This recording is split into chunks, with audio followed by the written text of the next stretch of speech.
What's it's Kate, right? Kate asked the question, what's the difference between being defensive and being deceptive? Well, one often leads to the other, right? Or one is a reason for the other. Give these guys a big round of applause. But it's a good question, so let me address it. There's this phenomenon in kinesics we call Othello's error or Othello's flaw. And this is why baselining is really, really important. If you don't have a baseline, you don't have anything, okay? Othello's error or Othello's flaw .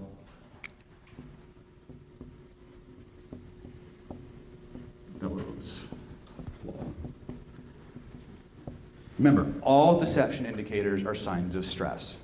So if somebody's already on the defensive, it's going to be very, very difficult to tell necessarily without digging really probing questions if it's due to just their natural way of expressing themselves or if they're actually lying to you. This is why the baseline is so important. If you know somebody is naturally a little bit on the anxious side, then it's always a good idea, go back to the 3 magic questions, establish a non-threatening communication, and then slowly, tangentially, work questions into the dialogue. One of those drills is where you actually hold a conversation, and you have diametrically opposing viewpoints. You pick a very polar topic, and you have to maintain your point of view and try to convince the other person while matching and mirroring them.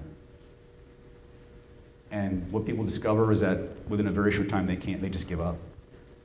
Because the physiology overwhelms your psychology, and you just start looking for ways to compromise and agree. In fact, when they do lie, they will physically break the rapport connection between you. They literally have to change their posture to set up a defense to it. So establishing the baseline isn't just about what you hear, it's more about establishing that physiology. That's why I was asking, what do we need to be doing?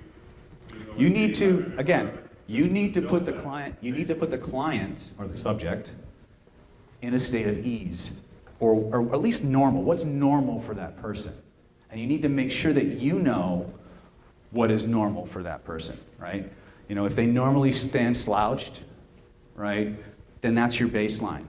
You know, you say something potentially provocative and they step back, or they straighten up, or they put up something that distances them either physically or symbolically, then you have a deviation from the baseline.